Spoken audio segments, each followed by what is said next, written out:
ఈ రోజే సబ్స్క్రైబ్ చేయండి మీ ఫేవరెట్ షోస్ చూడండి. నీకు చెప్తున్నా, ఆ గుమ్మం దగ్గర గుంటనక్కల చూపులు చూస్తున్న వాళ్ళకి చెప్తున్నా, 16 రోజుల వరకు ఎవ్వరికి ఏ కార్యక్రమం లేదు. అప్పటి వరకు ఎవరి రూమ్ లో కాళ్ళు వెళ్ళి మూసుకొని పడుకోండి. పడే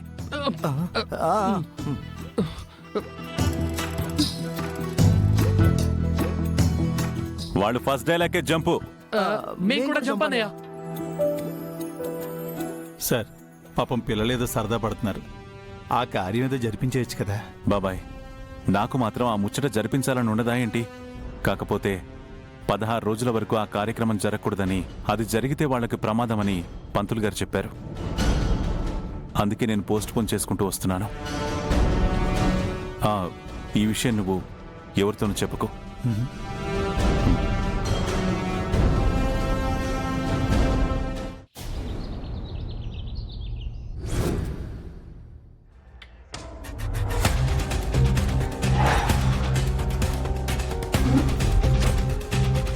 నవదుర్గాం మహాకాళీం బ్రహ్మ విష్ణు శివాత్మికాం త్రికాలజ్ఞాన సంపన్నాం నమామి భువనేశ్వరీం.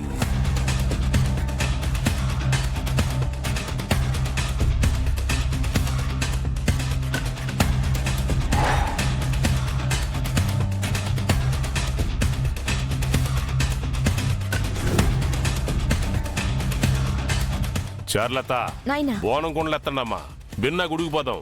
అట్నే అన్నా. ఎత్తుకమ్మే.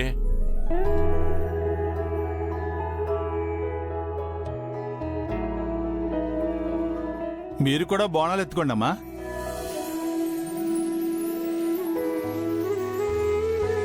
మేమా? అవునమ్మా, ఎప్పుడైతే మీరు ఆదిశంకర్ రెడ్డి ఇంటి కోడళ్ళు అయ్యారో అప్పుడే మీరు ఈ ఊరు వాళ్ళు అయ్యారు.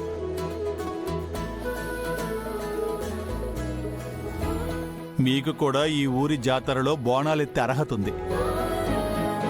అంతే కదండి శివారెడ్డి గారు? అన్నీ నువ్వే చెప్తుండవు కదప్పా, మళ్ళీ నేనేంది చెప్పేదే? ఏమయ్యా, ఏదైనా చెప్పాలనుకుంటే చెప్పేయి. చెప్తావా? చెప్పే దమ్ము ధైర్యం ఉందా? చెప్పు. వేటేసే రోజు నీ వేటెందుకు లేవనరు. ఇక్కడ జరగాల్సింది నీ వ్యాపారం కాదు, వ్యవహారం. ఏందట్టా చూస్తా ఉండారు? బోనాలు ఎత్తుకోమని చెప్తా ఉండారు కదా, ఎత్తుకోండి.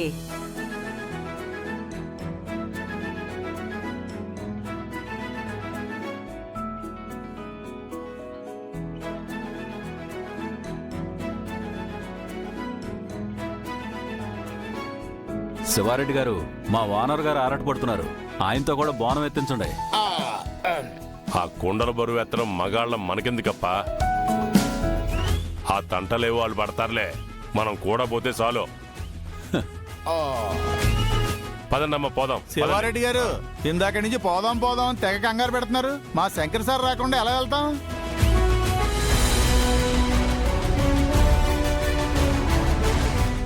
అదిగో అన్నయ్య వస్తున్నాడు.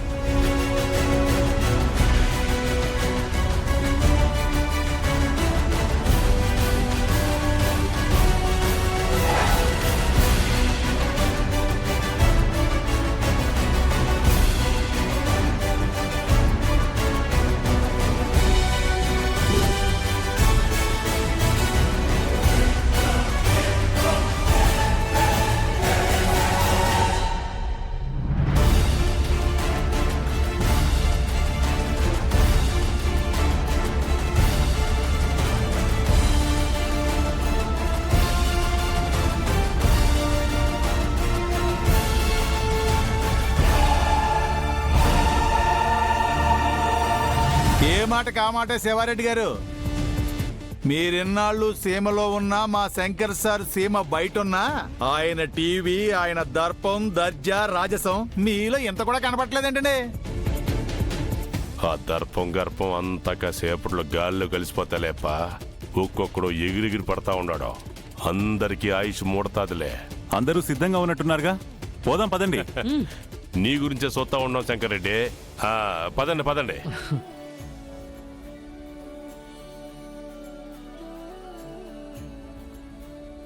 అయ్యగారు, బండ్లన్నీ రెడీగా ఉన్నాయి.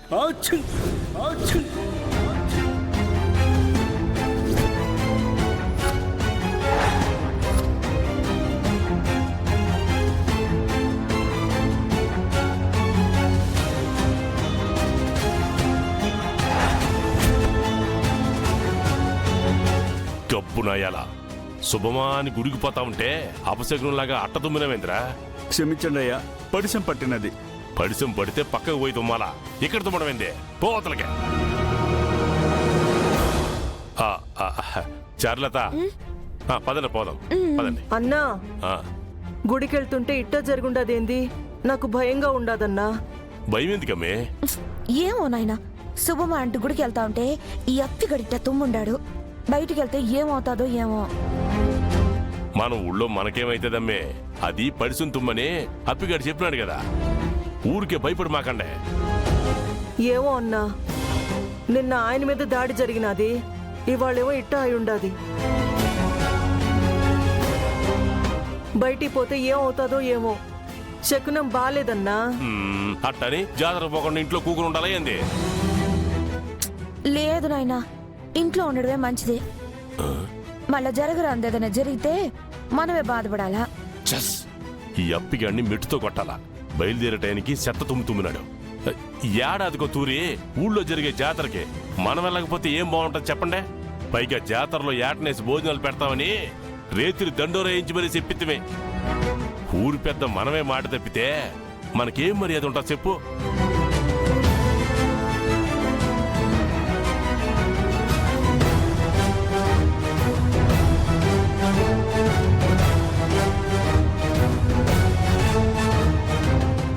సార్, ఆ శివారెడ్డి ఇందాక నుంచి అందరినీ ఎలాగైనా సరే జాతరకి తీసుకువెళ్లాలని తెగ ప్రయత్నం చేస్తున్నాడు సార్. ఆ గుడి దగ్గర ఏదైనా ప్లాన్ చేశాడేమో. చేయకుండా ఎందుకుంటాడు? ఏదో ఒక ప్లాన్ చేసే ఉంటాడు. సీమ వాళ్ళు పంతం పడితే నెగ్గేంత వరకు వదలరు బాబాయ్. అన్నీ తెలిసి మనం ఎందుకు సార్ వెళ్ళడం? ఆగిపోవటం మంచిదేమో. బాబాయ్, ఆ శివారెడ్డే కాదు, నేను కూడా ఈ సీమ బిడ్డనే. వాళ్ళు పంతం పడితే వాళ్ళ అంతు చూసేంత వరకు వదిలిపెట్టను. మీ అందరూ నా మాటనండే. మీ అందరికీ అండగా ఈ శివారెడ్డి ఉండాడో, ఇంకా నా మనుషులు కూడా ఉండారో. మమ్మల్ని కాదనే ఏ పగోడొస్తాడో, ఎవడు పేనాలు తెస్తాడో. శివారెడ్డి గారు, మీరు మీ వాళ్ళు కాదు, మా శంకరెడ్డి ఒక్కడు చాలు. 100 మంది వచ్చినా ఒంటి చేత్తో సమాధానం చెప్తాడు.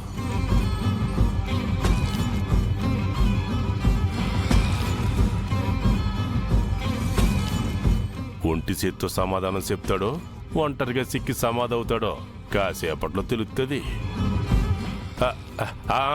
మా బామ్మర్ది భరోసా ఇస్తా అన్నాడుగా, ఇంకెందుకు భయమో? పదండి పదండి. పదండ్రా.